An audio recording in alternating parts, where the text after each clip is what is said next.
Father, I am Catholic. I have been widowed for 9 years. And whenever something bad, some problem is about to happen to them, I have dreamed a lot from my husband, and in the dream, he tells me that my children need me. This situation has bothered me a lot. I would like to know what you think about it. We need to take a distance sometimes when it comes to the dream. What we have with those who have died. The messages we receive from these people.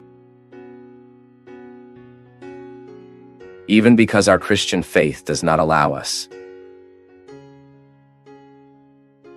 Within the context of what we'll learn. From what we know. What the church teaches us. We live communion with the saints. We live communion with the saints. So all those who have died participate in this communion. But the church does not believe in this communication with the dead. We respect those who believe this way. So we have a way to interpret often what we call each other's message to us through dreams. Science has evolved a lot to understand dreams. We already have a very interesting arsenal for us to be able to make an analysis of why we dream. Why realities come to us through dreams that are nothing less than revelations of the unconscious. What does psychology teach us? That when we sleep, our unconscious becomes more active. It begins to bring out what we consciously cannot say and not even try it. So, often, the dream is a voice of the unconscious telling us what we often say too. You, for example, know that the father was extremely concerned about the children. So it is natural for you to have dreams in which he is worried. These are records that you have. The lady assimilated her husband as a man who always worried about her children. That was the experience. And what a beautiful experience you had. From a husband who was always very present in the lives of the children. I don't know how much involvement you have with these children, but it may be that at some point in your life, you have assimilated it. He worries more than me. So now, with him absent, it is a way you have to tell you what you would like to hear. I say again, we respect those who believe different, those who believe in this communication. But as we do not believe, we can also understand these dreams as signs that help us think of our posture. What we can't do is allow them to determine our reality. So, because I dreamed, let's say my father died in a moment of much suffering, and from time to time these dreams occur to me. My father died, and I saw my father dying. My father had died of a pulmonary embolism, a horrible respiratory failure, and I was next door. So my father's agony was very marked on me. And of course, that record of seeing my father passing on in that agony was recorded in me for many years.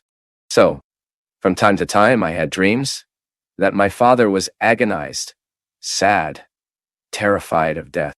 So if I wanted to read different from the one I'm doing, I could say, oh, my father is not in a good place in eternity. He's suffering. It's like that. It's okay. Praying for those who have died is one thing. Now, we are creating situations for us to be able to. It's like we were undermining our peace, isn't it? Because what can I change in the reality of my father? But unfortunately, because I have records of that death that stayed in my unconscious, when I sleep while I'm awake, I can even control. I won't think about it now. I will replace that bad image of my father's death with good memories throughout his life. And I do this because my conscious is a tool that helps me. The conscious, this reality that I am now, I'm aware of my moment. So I have all the resources of this consciousness. I'll think wisely. I'll think with rationality. I'll put it. No. The dead do not come back. The dead will not be able to do anything here now. Equal to be afraid who has died from. You rationalize fear. Why am I afraid if I know they can't go back and do me harm? So this is my conviction. It may not be yours. I'm talking to those who believe just like me. I believe that all the memory of the dead in me can tell me. Why? Because this is an unconscious record. The other does not die fully. It is inside us through the memories, the longing, the love we love. So I will have it. So the moment I sleep, I lose this control. I usually say that at dawn I lose 70% of my intelligence, because sometimes I wake up and think every nonsense, every absurd, that I don't think throughout my day. Why, it seems that I am in fragility, that at night, at dawn I woke up and at that moment I cannot take sleep again. So it seems that there is a window inside my intelligence that makes me think absurd nonsense. So white is sizing the problems. They get much bigger than they are. At dawn, the problems get much bigger than they are. It's impressive. That's why we need to manage these moments well. Then fine. When I sleep, I lose this control. So my unconscious throws out all that is stored in IT. So the memories that two have from my father dating in that agony return. And sometimes, only time is correcting it from us. Donna Maria. So, be quiet. Ask God to make the unconscious of the lady throw everything out. Everything that was badly resolved or well resolved. That we keep everything so that, gradually, this presence of her husband in the life of the lady becomes natural. Becomes a beautiful longing that will no longer provoke these discomfort you. And I know exactly what you are talking about, because I lived a lot in my life, with the death of my father, and then with the death of my sister. So we lost someone who is very close to us. These records are. I'm facing this now with Cleo's death. Every now and then I have beautiful dreams with her. But from time to time, I have horrible dreams. In that sad experience, I had to be on her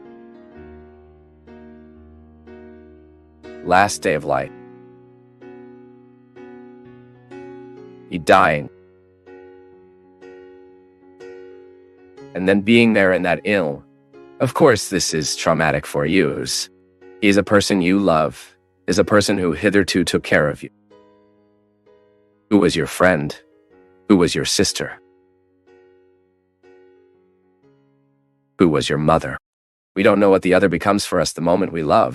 It gets big inside us. So today I also have, many times, awake in the middle of the night with dark nightmares with Cleo. But I'm aware that it's not Cleo giving me messages, Because I believe in divine generosity. I believe in divine love that has already welcomed Cleo. I really believe in the deep mercy of God. Looking at the life she lived, to the woman she was, I have no doubt that she is already in eternity enjoying the best. Everything my faith promises me, I believe she is receiving there. So I rationalize and think, that's a record of mine. It's not her and me. It's not she wanting to say that to me. No, it's me who I have here now that managing this grief with all the weight of these memories. Because our mistake is in thinking that the other is telling us that, I'm having these dreams with my husband because he's in a very bad place. Or I'm having these dreams with my husband because a very bad thing will happen to my children and he's warning me. Bad things to our children happen even when no one warns us. And what pretense is this that we can often prevent the lives of happening? What guarantee do we have that we will be alive next week? It is a silly claim. What we need to do is to pray daily and ask God to help us. He clarifies us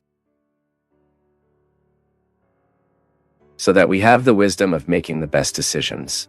Decisions that will bring us health, which will bring us life, that will deliver us from the dangers that we need to ask. So the dream, it is a record that belongs to me. It is not the other who is giving me a message through dreams. I say again, you have the right to think differently from me. You have the right to believe different from me. This is how I believe. This is the perspective that Christianity gives me. Catholicism, in a special way. Catholicism tells me that I am telling you what the church teaches us, that dreams in line with science are records of the unconscious. They are messages that our unconscious sends us. Okay, you can give this dream a mystical dimension, but it can never allow it to be a determination of the one who died over your life. So, the other does not have this possibility of doing this.